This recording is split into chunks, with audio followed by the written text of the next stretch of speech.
with Dr. Matt Mathews, the professor of theology here at Memphis Theological Seminary. We're glad to have you with us. Not only is Matt a wonderful teacher here, he has, again, like some of the favorite classes, and folks go through your classes to be able to get out, and they get well equipped for theology here at Memphis Theological Seminary. But not only is Matt professor of theology, he's also an artist. He's a photographer.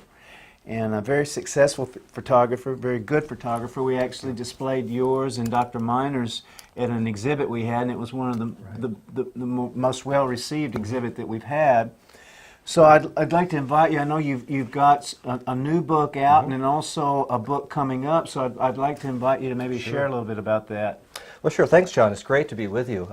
One of the great joys of being here at MTS is being part of a creative faculty where both the academic study of religion and theology, preparing people for ministry, is joined with a real interest by many of us in the arts. And that's not accidental.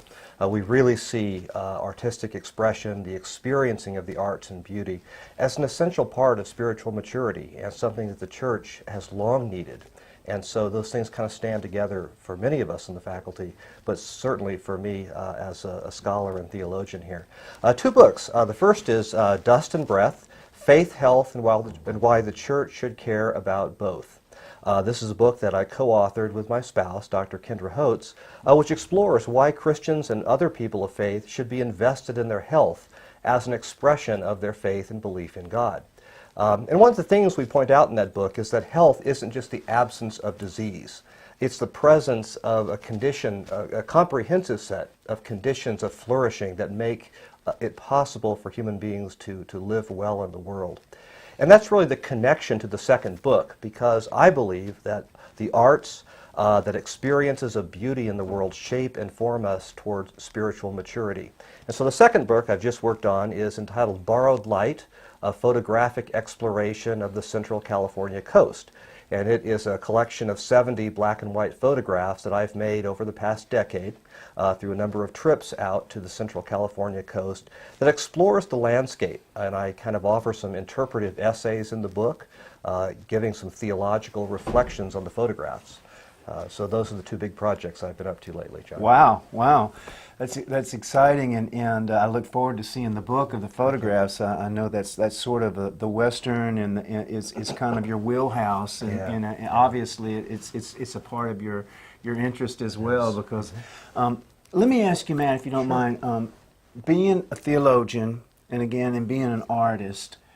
Would you, and you touched upon that in beauty. Beauty is a place that they intersect, and would you touch upon a little bit the aesthetics of theology and the theology of aesthetics and the way that they cross-pollinate? Yeah. Well, one of my favorite photographers, Dorothea Lange, a photographer from the 30s who worked during the Depression and Dust Bowl, has this famous quotation that I think kind of captures it for me. Lange says, "The camera is a tool for learning how to see without the camera." And it was when I realized that I saw the connection between theology and the academic preparation for ministry and what I was doing as an artist. Because so much of what I was experiencing in the world as a photographer was kind of losing myself in beauty, losing myself in a world created to manifest the glory of God. And God's glory is beautiful. And so part of the way God has made us is to be creatures who delight in beauty. And that's essential, I've come to believe, to spiritual maturity and to the life of the church. And for so long as Christians, especially Protestants, we've sometimes neglected the role of visual beauty in our lives, so worried about idols, so worried that they'll kind of overtake matters of the Spirit. But in Christian theology, matters of the Spirit and matters of the body are integrated. And that's a theme that runs through the Christian tradition at its best, but it runs through my photography and my art as well. And so what I try to draw from the world of the arts and aesthetics and beauty into the academic study of religion is simply the importance of becoming mindful and purposeful seers of God's world. And that's an essential piece of what we have to talk about in the church. What does it mean to live in this world mindfully, purposefully, attending to God's handiwork all around us? Because if we don't, we kind of close in upon ourselves, and faith becomes a kind of private, inner thing that isn't really connected to the beauty and needs of the world around us. So beauty kind of draws us out of ourselves. It transforms us. And it changes us, not in the twinkling of an eye, but over time. Yeah. As you experience and lose yourself in God's majesty in the world, it makes you, I think, a more spiritually mature person.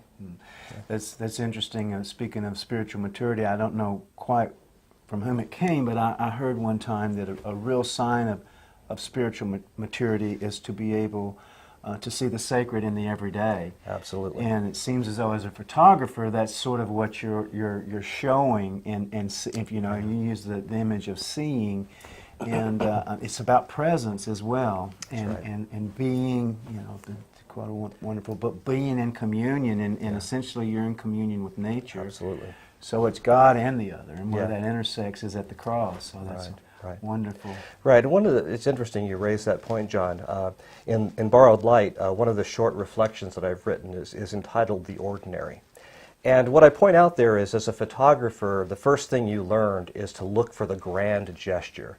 You know, you look for Half Dome, you look for the Grand Canyon, you look for that overwhelmingly beautiful photograph in which you are made to feel kind of small. But not in a bad way. You're kind of liberated by that to be small in God's world as a creature. But as I worked in photography, what I came to recognize more and more is that there's a danger in the grand gesture. It can become a cliche, a postcard. And what I began to focus more on was beauty in the ordinary. Beauty in the reflection of a boat rippling on the surface of the deep. Beauty in a piece of kelp floating aimlessly in the shallow seawater. Things which I might otherwise walk right by. Being attuned to see that kind of beauty in the world is a gift. And I think the arts invite us into that kind of seeing, and to see the beauty of God manifested in the way a piece of kelp drifts in salt water. And that, I think, is essential for me. Wow, that's extraordinary and well put, and you know, it's I'm hoping everyone's speaking of seeing. We hope that you're able to see now the extraordinary place that Memphis Theological Seminary is, and the professors that have allowed us to speak with them, and you see now why the students are so excited about these classes. You've got so many folks coming together, and their faith becomes their art, and their art becomes their faith. And when they see the professors as well embodying this theology, it inspires them to be more creative in their faith, and to maybe lean into areas that they would be trepidatious in. Absolutely. Thank you. Thank you, John. So great to Wonderful to be with you. It's great to have you. Yeah. Continue the good work. Likewise.